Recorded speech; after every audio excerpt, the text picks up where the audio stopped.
आज आम बनैबा बादाम की चिक्की जोटा कि पिला मानकर बहुत पसंद।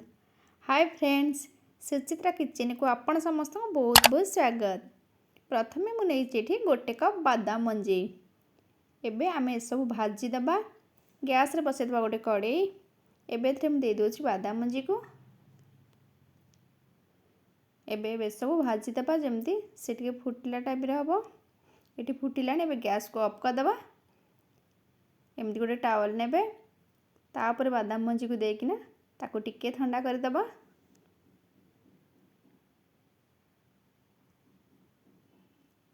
ठंडा हो गलानी एबे आमे ताको धीरे धीरे सब चोपा छाड़ीदबा।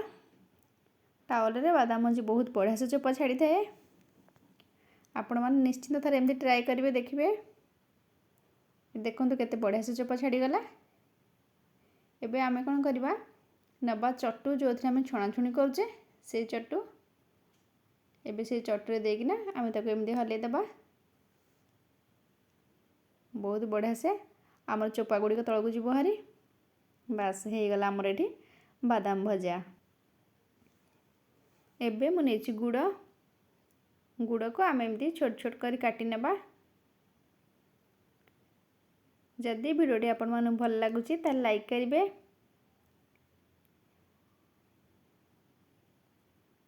एठी मु जेतिक नेछि बादाम मजी सेतिक नेबी गुड़। आमे गोटे कप गुड़ नेबा।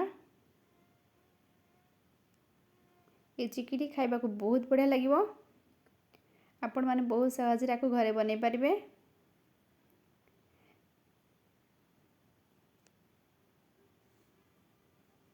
बस एठी गोटे कप हो गला। एबे आमे कोन करबा गैस रे पुनी आ गोटे कड़ाई बसै देबा। से कड़ाई रे आमे गुड़ गुड़ी को दे देबा। एबे एथरे दे देबा गोटे चम्मच घी।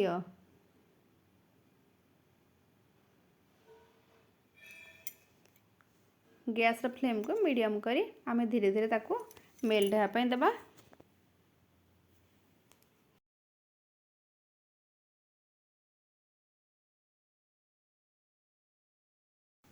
एठी गुड़टी पूरा भला मेल्ट हो जाइए। आम ताको चेक करदबा। एठी मु गिनारे पानी नेथिली से पानी रे मुझे गुड़ देदेली। एबे चेक करी देखिबा। बहुत बढ़िया से आमर गुड़ पाग हो गला। एबे एथरे आमे दे देबा जो बादाम मंजी को भाजिकी रखिथिले ताको दे देबा। बे सब टिके भल भाबे मिसै देबा। एठी आमे बहुत भल से मिसै देले। एबे आमे गैस को ऑफ कर दबा। गैस को ऑफ कर सारी ताको संगे संगे ही ढाली दबा कारण ठंडा हेले से आहुरी हार्ड हो जिवो। एठी मु गोटे बटर पेपर तळे देछि। आपण माने चाहिले थाली रे टिके तेल मारी तापर ताको दे परिबे। या परे मु आ गोटे बटर पेपर दे देबी। एबे ताको आमे बेलना काठी टिके एमती बेली देबा।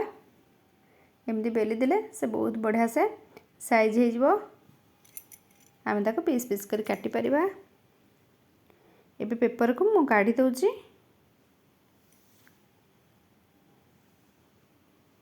आमे नबा गोटे छुरी साहाय्य ताको धीरे धीरे दाग दे देबा।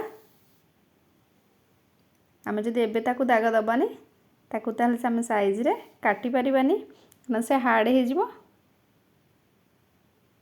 आपण एमती चिक्की घरे निश्चित थरे ट्राई करंतु। आपण केमती लागले आपण अनुभव मो साथे शेयर करंतु। एठी देखंतु मु सब को पीस पीस करी बाहर कर दउची कारण से पूरा हार्ड हो सारलानी। एबे आमे जो दाग देथिले ताको भांगी देउची। भांगी गला गोटी गोटी करी काढी देली। केते सुंदर चिक्की हेची देखंतु। ये खाइबा को बहुत टेस्ट लागिवो। आपण माने एमती गुड़ पाग करी मुढ़ी मुआ करि परिबे, राशि लड्डू करि परिबे। बास एठी हमरा कंप्लीट हो गला चिक्की। पुणी देखा हबो एमती आ गोटे नुआ रेसिपी सहित। धन्यवाद।